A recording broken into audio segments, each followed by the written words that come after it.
is no exception to that rule. So thank you, Diane, for stepping up and taking on that role. So this morning, I'm going to invite you to prepare for meditation. I'm going to invite you to get comfortable in your seats. Allow the seat back to support you. And I want you to just allow your arms to either rest at your side or in your lap, and slowly close your eyes. And I'm going to take you through a mindfulness exercise here just to release any tension or any stress that you might be feeling today. So starting with your mind, just allow yourself to say, I release thoughts today. I will not cling to thoughts as they appear during this time of inner reflection and contemplation. Going back to your physical body, I'm going to invite you to release your jaw. We often hold a lot of tension there, so just allow the muscles of your jaw to release a little bit this morning. Allow yourself to take in a breath. And as you do, just sigh out any tension that you feel. Just allow that tension to melt away. I invite you to relax your shoulders, relax your neck just a little bit today. If you need to, you can pull your shoulders back and then just allow them to lower away from your neck and away from your jaw. That's where we tend to hold the most stress, is in our jaw and in our shoulders. So just allow that stress to fall away this morning. And then I invite you to just relax your arms, relax your hands. If you have trouble relaxing those muscles, you might just allow yourself to clench your fists just for a moment and then relax and feel the difference between a relaxed body part and a body part full of tension, and just allow yourself to relax. Going into your chest and your belly this morning, I just invite you to relax the muscles of your stomach and to actually breathe with your diaphragm this morning. If you've never experienced diaphragm breathing, you can simply put a hand on your belly and just allow yourself to feel the rise and the fall of your belly as it pulls in your breath and releases your breath.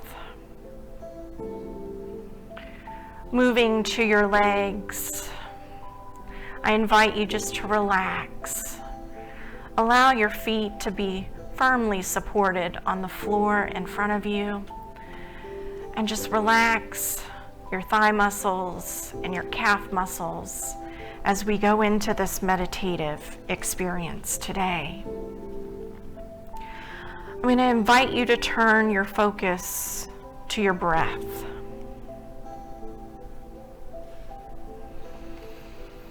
Breathing in. I know I am breathing in. Breathing out. I know I am breathing out. The mindfulness techniques demonstrated by Buddha and other teachers in the Buddhist movement are quite powerful when we apply them to our meditative techniques. Breathing in, my breath grows deep. Breathing out, my breath grows slow. Breathing in deep, breathing out slow. Breathing in, I calm my body. Breathing out, I feel at ease. Breathing in ease, breathing out calm. This is the way forward. Breathing in, I smile. Breathing out, I release. Breathing in, smile. Breathing out, release. Going to the present moment, focusing on the breath. Breathing in, I dwell in the present moment. Breathing out, it is a wonderful moment. Breathing in the present moment. Breathing out, a wonderful moment.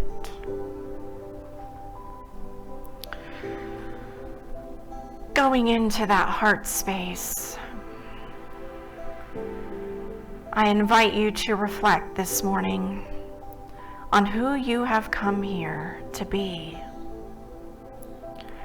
I have come here to be balanced. I invite you to focus on this divine aspect of balance. I invite you to find your center, to hold your balance, to breathe. I invite you to be mindful of your load and how you carry it. I invite you to pay attention to how things shift in your mind and in your heart. And at any moment, allow yourself to breathe and adjust,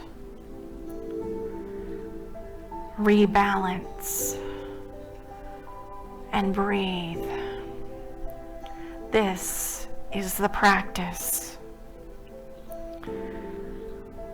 The breath allows us to stay balanced at the very core of our being. And when we know that balance, all else unfolds with ease. Let us affirm this morning: no life circumstance can keep me from finding my center. I take time to become centered and to balance myself each day. I release what no longer serves me, and I make my commitments carefully. I invite you to spend a few moments here in the silence. At any moment, if you find yourself getting distracted, simply come back to your breath and this focus of being balanced.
Spend a few more moments here with the breath. Breathing in, calm. Breathing out, ease. Breathing in, the present moment. breathing out this wonderful moment. Feel the balance within you. Smile, maybe even giggle. Allow yourself to feel that balance this morning. This is the middle way, this place of balance for you. The Buddha had his middle path. I invite you to find yours.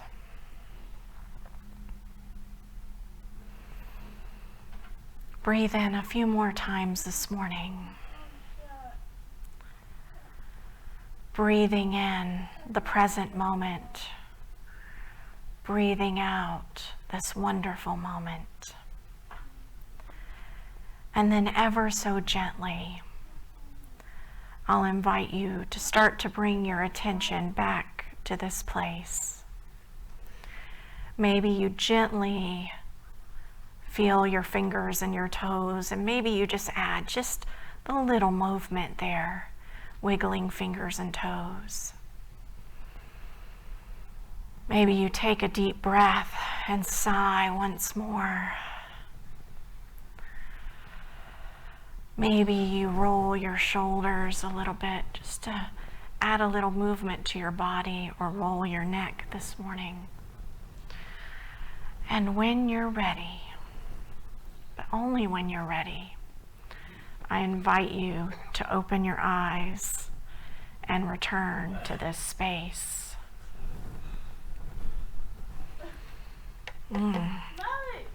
How is that for a blissful mindfulness practice this morning? All right. Good morning. Good morning. My name is Melissa Arrant. I'm a member of the spiritual leadership team here at Unity Spiritual Center of Panama City, and it is also my pleasure to welcome you here today for today's message.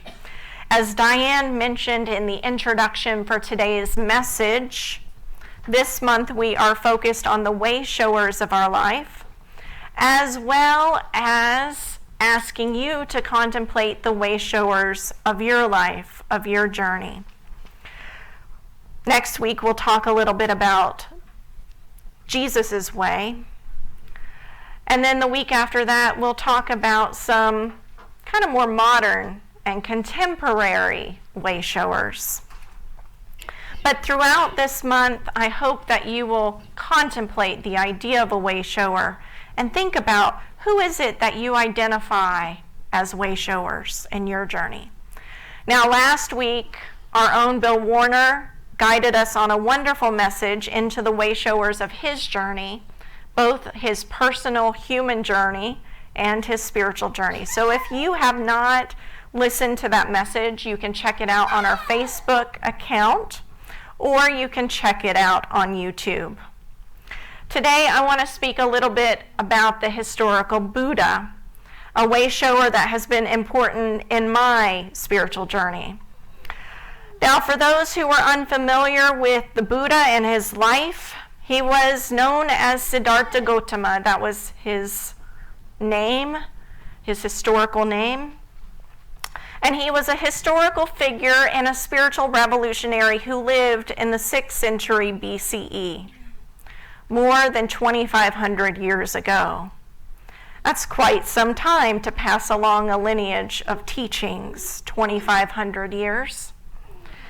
Now, he was born of noble birth, and according to the stories that surround his life, he gave up the life he knew at about age 29 to seek out an end to his internal suffering. He wanted to know, is there an end to suffering? And once he left his life, he spent about 6 years trying to find his way as a spiritual seeker. And during this time, he spent time with teachers and companions along his spiritual journey. Yet, he didn't find enlightenment in their ways. He had to go within. he had to make the choice to go within to find his own way, his own pathway to reach enlightenment, and that is the teachings that have been passed down through the Buddhist tradition. After enlightenment, it is said that he was an itinerant spiritual teacher and leader, that he shared his teachings with others until the time of his death at about 80 years of age. That's a long time to teach. From about age 35 to 80. That is a long time indeed. Now, while historians will likely continue to disagree about the exact year of his birth, the exact year of his death, the details of his life, some even debate, did he even live at all, or is he a mythological figure that came in through the storylines, through the Vedic tradition? We'll never know the truth of that. But it is his story, this kind of blueprint, if you will, and his teachings that have been passed down that the students of Buddhism find so empowering and enlightening. So today I can give you a list of a whole bunch of details about his life that I don't know if they're true or not, but instead I want to share with you 5 lessons. 5 lessons from the life of the Buddha and how his life is a kind of blueprint for the human spiritual experience. These lessons have certainly inspired my pathway, and it's my hope that they might inspire your pathway. Next slide, please, Joan. Lesson 1, it's okay to question. This is a big one. The life of the historical Buddha is filled with pre-enlightenment moments where he questioned his very journey. After living a protected life within the palace walls at about the age of 29, it said that he experienced a series of sights known as the 4 sights. These were revelations that led him to question his life, led him to question his role in the world, led him to question if he could find the end of suffering. Now, in these 4 sights, outside the palace walls, he saw sickness, he saw old age, and he saw death. And therefore, he saw suffering. And so he was questioning the very nature of life and his own journey. But then he also saw a spiritual seeker in a meditative pose under a tree, and it left him wondering, is there something more than suffering? Is there something beyond suffering? Is there something outside of suffering? Now, later on in his journey, even after his 6 years of searching, he would find himself in a place of questioning once again. After spending years in extreme forms of asceticism, giving up all his possessions, living off the bare minimal, and sometimes prolonged fasting to the point of almost death, he would again come to a place of questioning. In those 6 years of not finding what he sought, his questioning would lead him to choose the middle pathway. Something that was a balance between the nobility and the lushness, the luxury of his childhood, and the asceticism of the last 6 years. The Buddha's life story is ultimately one about questioning, but isn't this a part of our spiritual journey? It's okay to question. It's okay to challenge your pathway forward if you feel that pathway is no longer serving you. And I know here at Unity, we teach many of the same things.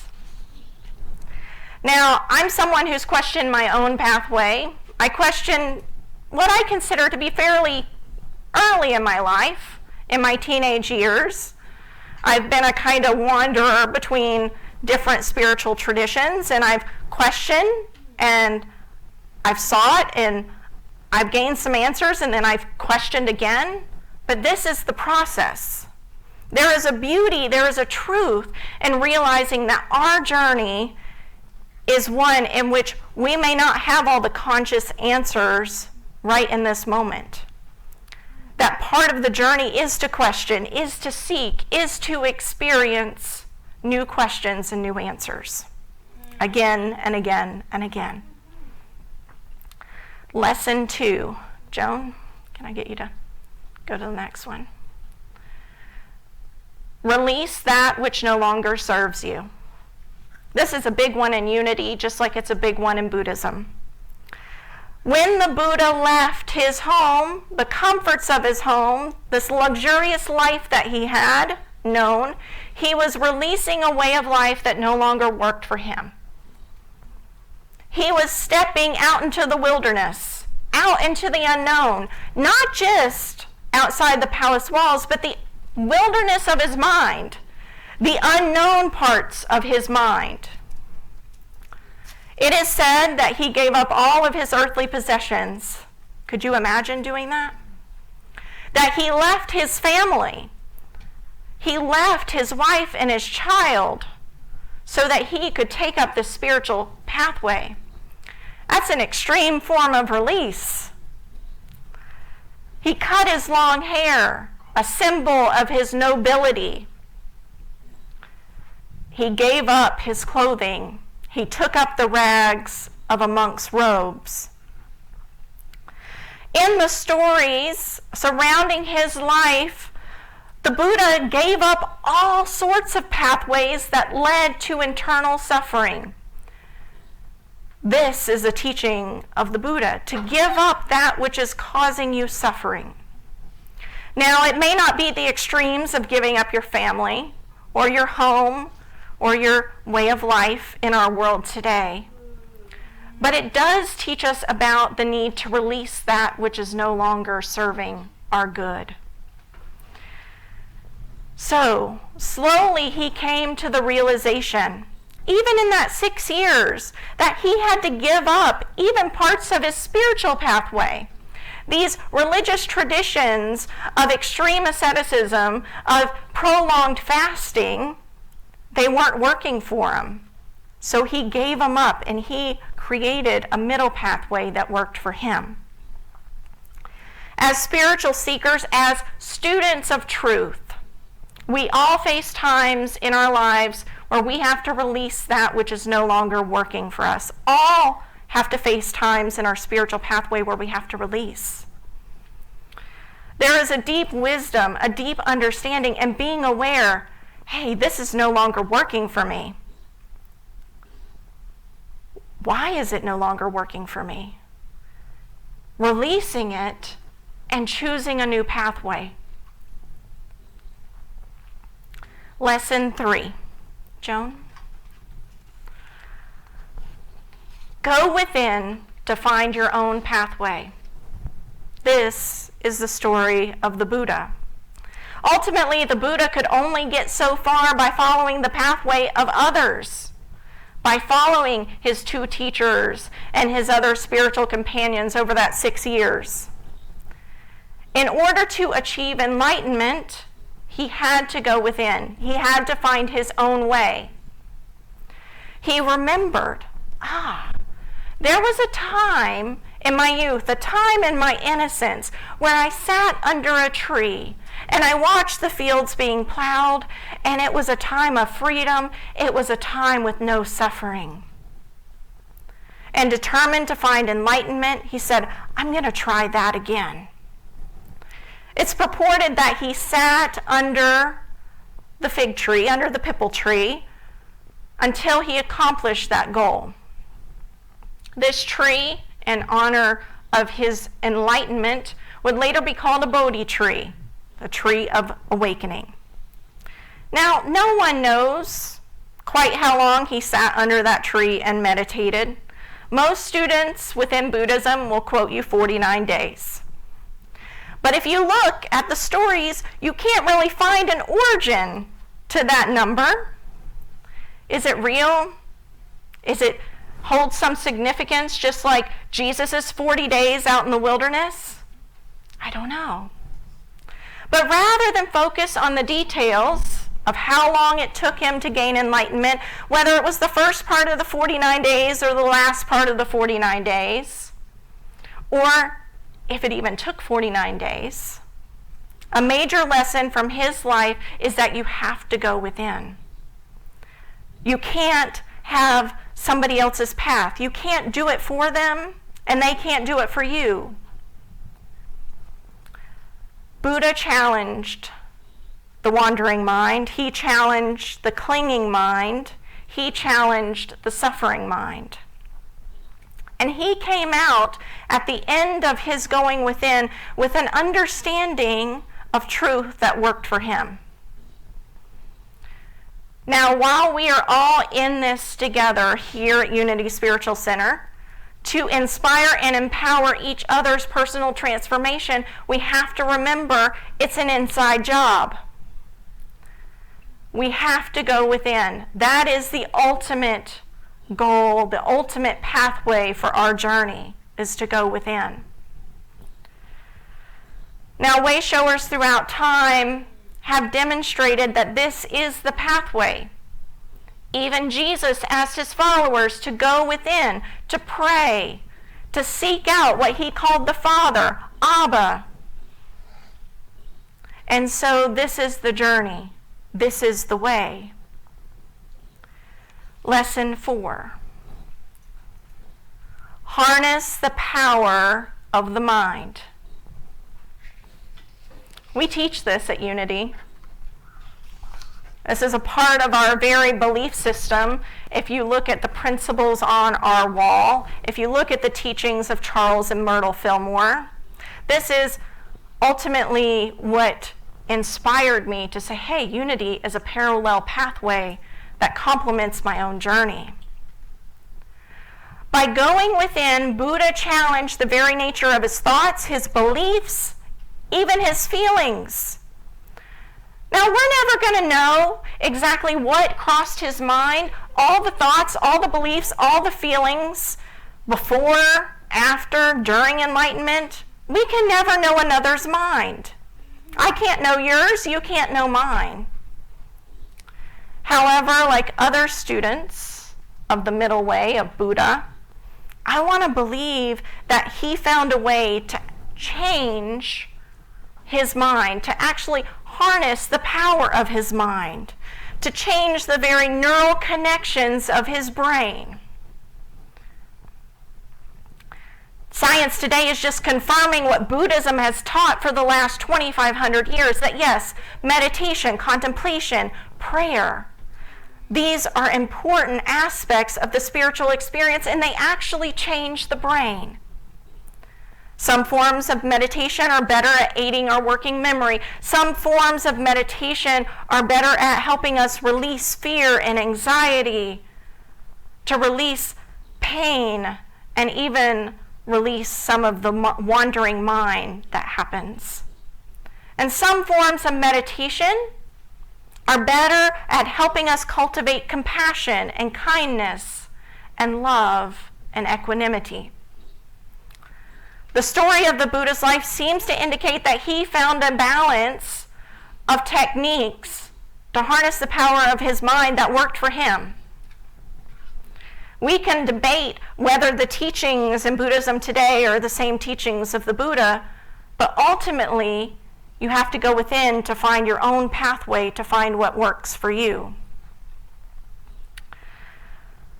So, finding this pathway allowed the Buddha to release a lot of the internal suffering, if not all the internal suffering, according to the stories that he experienced. If you believe that his enlightenment was a full enlightenment, then he released it all, right? He found a way to harness the power of the mind and release his internal suffering.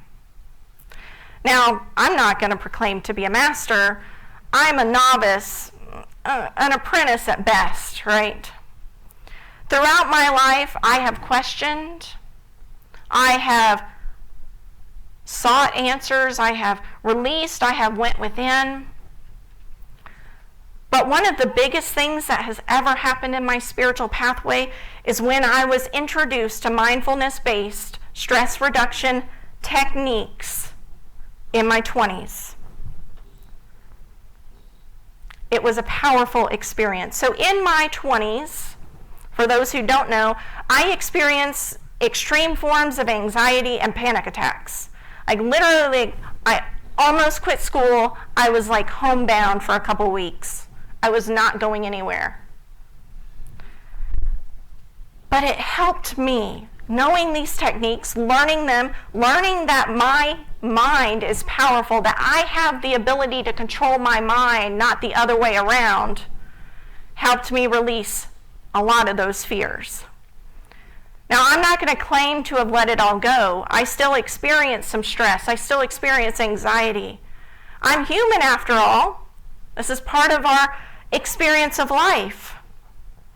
But I no longer allow it to control me. I no longer struggle with the panic attacks that would lock my body down in fear. This moment in my life was the first time I really understood what it meant to harness the power of the mind. And that is what led me down my pathway towards unity. It led me down a pathway towards discovering more about these teachings that came out of the East, more about meditation, and my journey went from Buddhism into unity, where I find this nice balance between the teachings that were ancient to the Buddha and the teachings that are considered new thought today. We believe here in our ability and our power to change our thoughts, to change our minds, to change our experience. And that is what the Buddha did. Lesson 5. Live a balanced life while continuing to be of service to others. This is the middle way. At the time of Buddha's enlightenment, it is said that he was unsure if he would share his teachings with others, if he would teach others, if he would pass down those teachings.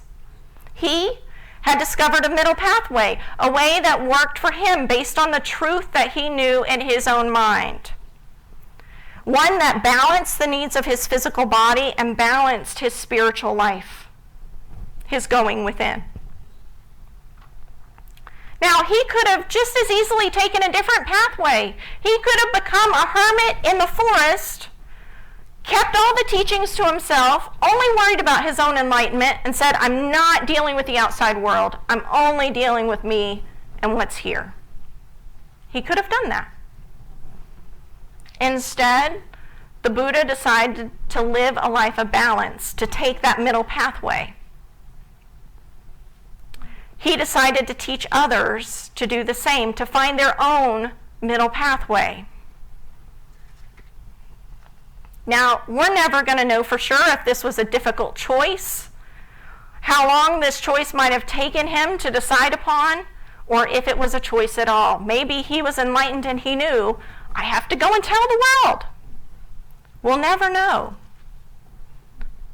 Yet it seems, based on the story, based on this blueprint, so to speak, that he understood the benefits of moderation. He understood the benefits of balance.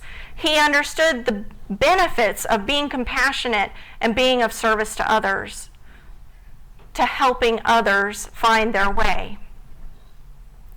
Now, as I've shared with you previously, balance is something that's very important to my life. It's something that I strive for each and every day. It's a part of my personal purpose and mission statement, is to live a balanced life each and every day. But here's the thing, as you're seeking out balance in your own life, we are all unique individuals, down to our very DNA, down to the very neural connections of our brain. No two of us are alike, not even identical twins. And so that balance is going to be different for you than it is for me, and vice versa. Balance is a part of our spiritual pathway. This is a journey that's going to be filled with questions. It's going to be filled with releasing things that no longer work for us. It's going to be filled with a seeking and a going within. It's going to be filled with a harnessing of the power of your mind. The Buddha's life is full of many lessons, many more than I have presented here today. But as you leave here today, I invite you just to ponder, to question. What does balance look like in your life? What is your middle way? How can you balance the going within, the spiritual part of your life, with being of service to others? How can you allow yourself to maybe spend a little bit more time going within so that you are able to harness the power of your mind? What does that look like for you? And can you allow yourself to question? To question without judgment or guilt or shame? Can you allow yourself to release without anxiety, fear, and clinging? I want to thank you for joining me on this journey into 5 lessons from the Middle Way of Buddha. Namaste.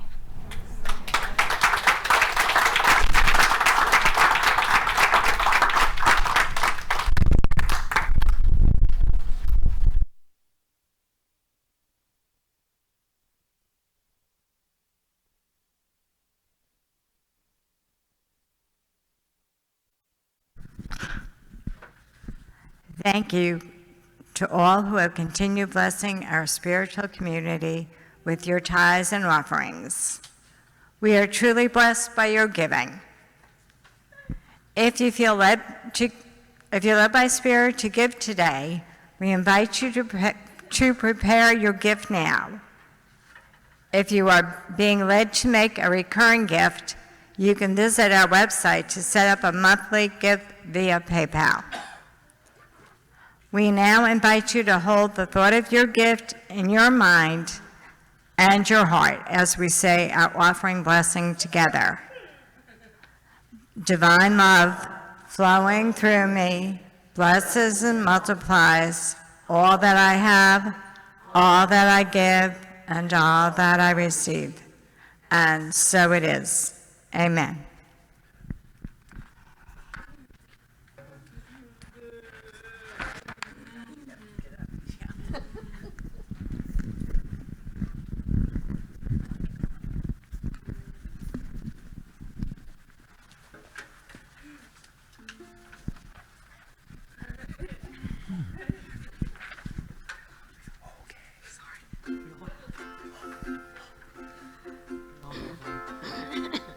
In the fall there is a flower, in the seed an apple tree, in cocoons a hidden promise, butterflies will soon be free.